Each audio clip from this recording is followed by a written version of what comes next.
लोग जयराम महतो बोलते हैं अपने आप को हम टाइगर है, वो टाइगर है तो हम शिकारी हैं। टाइगर को मारेंगे, पका के खाएंगे और हड़िया पिएंगे भी।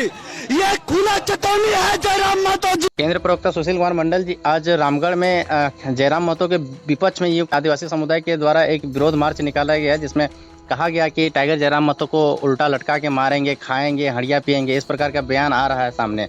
तो इस पर आपका जेएलकेएम का क्या प्रतिक्रिया है? हमें चीज़ों को स्पष्ट तौर पर समझना पड़ेगा कि ये पूरा जो प्रोपेगेंडा है, ये माहौल खराब करने का जो 3-4 दिन से जो प्रयास किया जा रहा है, राज्य के भीतर जो अराजकता फैलाने का जो एक प्रोपेगेंडा फैलाया जा रहा है, ये किनके द्वारा कराया जा रहा है और क्यों कराया जा रहा है। देखिए, सबसे पहले आदिवासी जो है, आदिवासी सरल होते हैं स्वभाव से।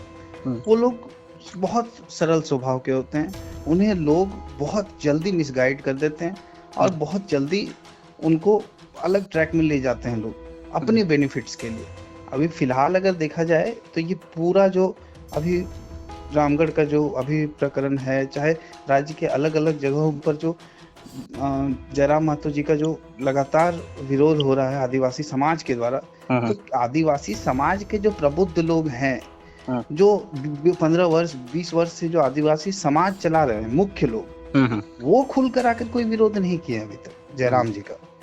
ये जो कुछ चुनिंदे लोग हैं जो आदिवासियों को मिसलीड कर रहे हैं, और ये पूरा प्रोपेगेंडा राजनीतिक है और विशेष राजनीतिक दल इसको आदिवासियों को मिसगाइड करके और केवल जयराम महतो को टारगेट कर रहे हैं।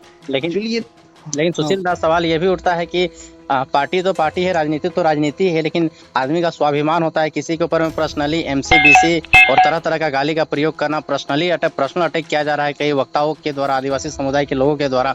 तो इस पर क्या प्रतिक्रिया है? ये राज्य के लिए बड़ा दुर्भाग्य है, और जो भी इन चीजों को करवा रहे हैं वो राज्य के हित में नहीं चाहते हैं।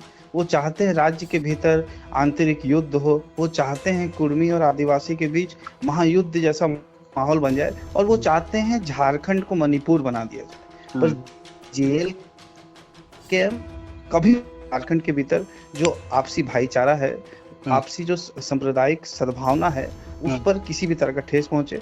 और इन सब चीजें जो लगातार आ रही है, जो भी आ रही है, इन पर जेएलकेएम कड़ा विरोध करती है। लेकिन हम लोग बहुत एक्शन मोड में आकर इसके खिलाफ बहुत कुछ करने नहीं जा रहे हैं, क्योंकि आदिवासी बहुत सरल स्वभाव के हैं और इनको राजनीतिक दल इनको मिसगाइड कर रहे हैं। हमें इस बात को समझना पड़ेगा। लेकिन जब से जेएलकेएम बना है तब से आदिवासियों का विरोध हो रहा है, और वो लोग का ये भी कहना है, दूसरा फैक्ट, कि जब बेबी महतो और पूजा महतो गाली देकर के नेता बन सकती है, तो हम लोग गाली दे दिए तो क्या गलत कर दिए? देखिए, सबसे पहले जब से जेएलकेएम बना है ना, सैकड़ों ऐसे आदिवासी चेहरा, प्रेम मार्डी हो, बसंती हेम्ब्रोम हो, और महिला मोर्चा की जो अध्यक्ष है, हमारी केंद्रीय अध्यक्ष दमयंती मुंडा हो, हम लोगों ने सैकड़ों आदिवासी नेता बनाया है। जेएलकेएम एक ऐसा पार्टी है जिन्होंने लगातार आदिवासी चेहरों को मौका दिया है। रमेश हेम्ब्रोम जी हो, बहुत से आदिवासी चेहरों को जेएलकेएम ने लगातार मौका दिया है, चुनाव लड़ाया है। तो ये बात कहना बिल्कुल ही गलत है कि शुरुआत से जेएलकेएम में आदिवासी लोग नहीं थे। सैकड़ों ऐसे आदिवासी भाई हैं जिन्होंने हमें वोट दिया है, हजारों भाई वोट आगे भी देंगे। और देखिए, जहाँ तक बात है कि अभद्र टिप्पणी की, बेबी महतो और पूजा महतो को मैं आज भी कहता हूँ कि उन लोगों ने जो उस दौर में कहा था, तब वो राजनेता नहीं थे, वो केवल एक छात्र थे, और छात्र का जो पीड़ा है वो उस वक्त निकला था। उसे लोगों ने पसंद किया क्योंकि छात्र बहुत ज्यादा शोषित थे। तो उस बात को यहाँ पर लाना, अभी पूरा प्रोपेगेंडा राजनीतिक है। आप राजनीति में अभद्र टिप्पणी कैसे कर सकते हैं, अभद्र भाषा का प्रयोग कैसे कर सकते हैं? सब चीज का एक मर्यादा है। राजनीतिक मर्यादा को जैसे हद पार किया जा रहा है राज्य के भीतर, कहीं ना कहीं राजनीतिक दल जो हैं, चाहे जेएमएम हो, आजसू हो, बीजेपी हो, कोई भी राजनीतिक दल, सब चाहते हैं कि... आपका अनुमान क्या कहता है सुशील जी, किसके द्वारा ये प्रोग्राम प्रोजेक्टेड है?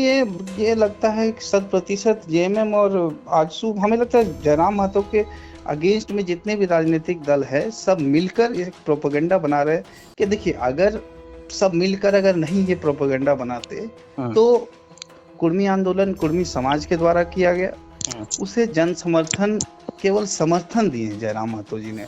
जयराम महतो जी ने केवल समर्थन दिया है। तो उसके अलावा तो बहुत से ऐसे बड़े बड़े कुर्मी लीडर्स हैं, सुदेश महतो जी हो गए, आजसू से और भी बड़े बड़े लीडर्स हैं क्या उनका इस तरह से भयावह विरोध किया जा रहा है?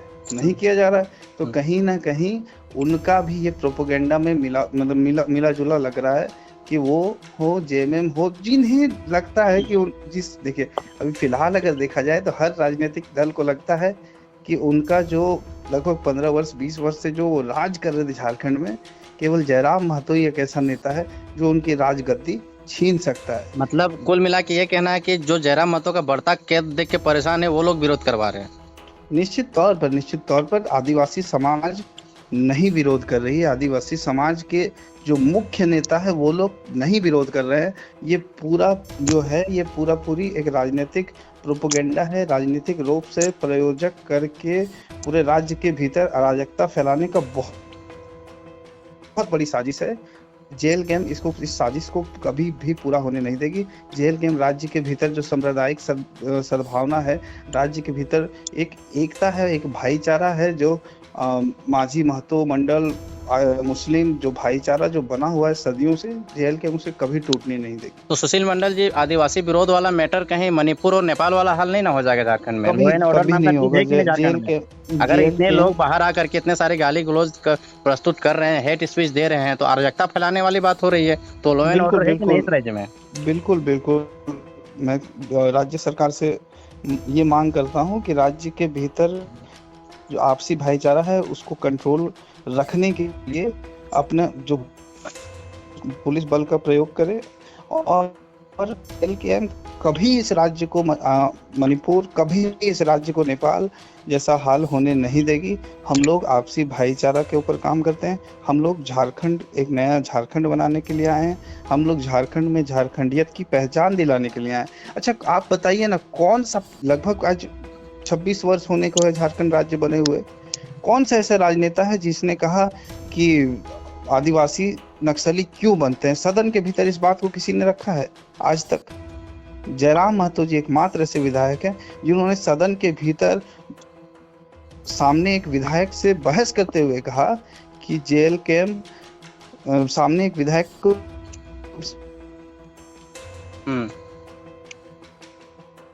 जी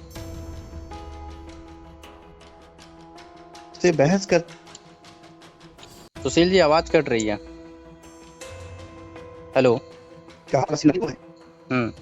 हाँ, लेकिन दूसरा सवाल ये भी है सुशील जी कि राज्य में आदिवासी की सरकार है, आदिवासियों की सरकार है, ऐसे में पेशा कानून लागू होना चाहिए, सरना धर्म कोड लागू होना चाहिए, बहुत सारे जो आदिवासियों का डिमांड्स है वो सब पूरा होना चाहिए। आज राज्य गठन को लगभग 26 वर्ष 25 वर्ष होने को है। ऐसा कौन सा राजनेता है आप बता दीजिए जिसने खुलकर सदन के भीतर कहा कि आदिवासी नक्सली क्यों बनते हैं? जयराम महतो एकमात्र विधायक हैं जो पिछले 26 वर्ष का जो इतिहास है उससे बदला है। उन्होंने आदिवासियों के हितार्थ के लिए सदन के भीतर कहा कि आदिवासी नक्सली क्यों बनते हैं। फिर हम लोग कैसे आदिवासियों का विरोध करते हैं? देखिए, ये जो पूरा प्रोपोगेंडा जो फैलाया जा रहा है विरोधियों के द्वारा, जो चाहते हैं राज्य के भीतर जो चमकता हुआ सितारा जो जयराम महतो हैं, उनकी चमक को इस तरह का आंदोलन से वो कम कर देंगे, ये संभव नहीं है। आपके साथ में राज सिन्हा का भी कुछ बहसबाजी हो रहा था, किस मैटर को लेकर के, क्या मामला है? वो क्या है ना कि धनबाद जो क्षेत्र है, धनबाद विधानसभा का जो क्षेत्र है, यहाँ से जो बस स्टैंड है, जो लगभग 50-60 वर्षों से धनबाद में एक बस स्टैंड है, उस बस स्टैंड को धनबाद से उठाकर वो बागमारा विधानसभा के अंतर्गत कतरास के क्षेत्र में ले जाया जा रहे हैं, जहाँ पर कोयला है नीचे, जहाँ पोल्यूशन है, जहाँ न रेलवे स्टेशन है, तो वहाँ ले जाने का कोई मतलब ही नहीं बनता। तो इसके विरोध में जब मैंने as a central spokesperson of jail camp video बनाया, तो उस वीडियो में मैंने अपना प्रतिक्रिया दिया, ये गलत है। वो वीडियो आज सोशल मीडिया में आप देख सकते हैं, बहुत तेजी से वायरल हुआ, चूँकि जन मुद्दा था। तो उसमें राज सिन्हा जी की जो बौखलाहट है वो नज़र आ रही है। स्वाभाविक है, जो गद्दी पर जो बैठकर जिन्हें आदत हो चुका है ना कि वो काम नहीं करने का जिसे आदत लग गया है, वो इसी तरह की प्रतिक्रिया देंगे और हम लोगों को इससे कोई फर्क नहीं पड़ता है। लेकिन वो तो कह रहे हैं सुशील मंडल का सवाल का जवाब हम क्यों देंगे? ये सवाल ये पूछा गया कि धनबाद से बस स्टैंड क्यों जा रहा है, तो ये जन मुद्दा है। ऐसा ये तो नहीं पूछा गया कि सुशील मंडल का प्रॉपर्टी बताइए, सुशील मंडल का एजुकेशनल क्वालिफिकेशन बताइए। उनसे पूछा गया कि धनबाद से बस स्टैंड क्यों जा रहा है, तो वो बोलते हैं हम सुशील मंडल का जवाब क्यों देंगे। मतलब क्या ही कह सकते हैं। जो राजनेता जो अभी पिछले 20-15 वर्ष से लगभग वो धनबाद की गद्दी पर राज कर रहे हैं, हमें लगता है उनका सिंहासन डोलने वाला है।